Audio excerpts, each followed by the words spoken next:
In today's video, we're diving into the explosive allegations rocking both Macy's and hip-hop mogul Sean "Diddy" Combs.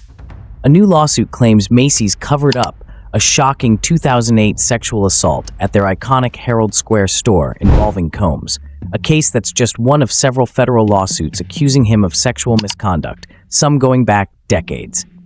We'll explore how this alleged incident unfolded behind the scenes and why Macy's may have buried the truth to protect a multi-million-dollar partnership with Combs' brand, Sean John. Stay tuned as we break down the details of this unfolding scandal. Wow, that's quite the accusation. It's shocking to think that a massive retailer like Macy's would prioritize business over someone's well-being. If true, this could have huge implications for both Macy's and Combs. Cover-ups like this are unfortunately not unheard of, but they can deeply damage trust in institutions. The man behind the lawsuit, identified only as John Doe, now resides in Ohio and recalls the events of that day in 2008. According to the lawsuit, Combs and his bodyguards entered the stockroom where Doe was working. The bodyguards allegedly struck Doe, possibly with a gun, forcing him to the floor while threatening his life. After this, Combs reportedly demanded oral sex, addressing the victim as Echo, a reference to the brand he worked for. The assault, which the plaintiff says lasted about 2 minutes, forms the core of the accusations against Combs. This sounds incredibly disturbing. It's one thing to hear rumors about high-profile individuals, but reading detailed allegations like this paints a terrifying picture.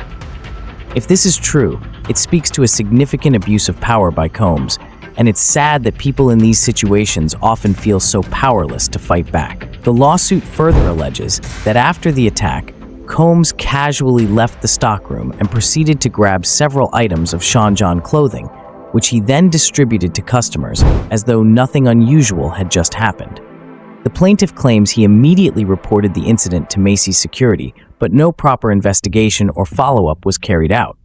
Instead, the lawsuit accuses Macy's of quickly sweeping the issue under the rug.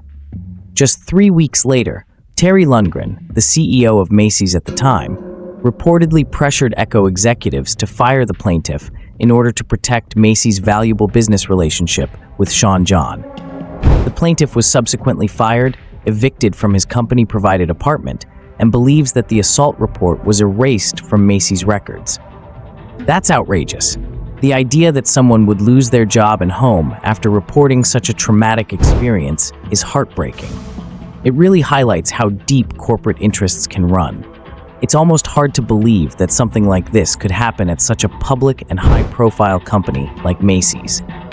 Neither Macy's nor its former CEO, Terry Lundgren, has responded to these allegations as of yet. However, Combs' legal team has come forward, strongly denying the accusations. In a statement, they described the lawsuits as mere publicity stunts, asserting that Combs has never committed any acts of sexual assault. His attorneys emphasized their confidence in his defense and in the judicial process, maintaining that the truth would eventually prevail in court. Well, it's not surprising to see such a strong denial. Celebrities often face a variety of accusations, and many times it can be difficult to separate fact from fiction. It's important to remember that these are still allegations and that everyone is innocent until proven guilty. At the same time, denying everything outright doesn't necessarily mean these accusations won't hold up in court. The Sean John brand, which was founded by Combs in 1998, was a major player in Macy's men's fashion sector for years. In fact, by 2011, Sean John's sportswear line, which contributed to about half of its total sales, became an exclusive offering at Macy's stores. At its peak, Sean John brought in more than $525 million in annual sales for Macy's, with the department store featuring dedicated Sean John sections in 5 of its locations. Combs, who frequently appeared in Macy's commercials, shared a close business relationship with the company's then CEO, Terry Lundgren. In interviews, Lundgren praised Combs for his entrepreneurial skills, while Combs likened Lundgren to a godfather figure who had believed in him early on. It seems like there was a lot at stake for Macy's when it came to Sean John. If the brand was making them that much money, it's easier to see why they might have felt pressured to protect the partnership. But at the same time, it doesn't excuse any potential cover-up. Business interests shouldn't come before basic human decency. Despite its initial success, Sean John's fortunes eventually waned. Combs sold a majority stake in the company for $70 million in 2016, but under its new ownership, the brand struggled and ultimately filed for bankruptcy. In 2021, Combs repurchased the brand for just $7.55 million, but since then, Sean John has largely faded from the fashion scene. Its website is no longer functional, and its social media accounts have gone silent.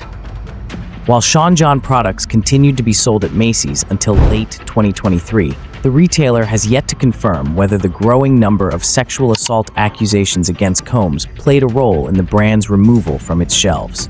It's really interesting how the brand's fortunes have changed. From such a high level of success to complete obscurity, it's a huge shift. Whether the sexual assault allegations had anything to do with Sean John's disappearance from Macy's is definitely something that might come out later. It's also fascinating how brands tied to celebrities can be so deeply impacted by their personal lives. The lawsuits against Combs, which have been filed by the Texas-based Busby law firm in collaboration with AVA Law Group and Curis Law, mark the latest development in a mounting legal battle for the music mogul. Currently, Combs is in custody, awaiting trial on separate charges related to sex trafficking, with his court date set for May 5th.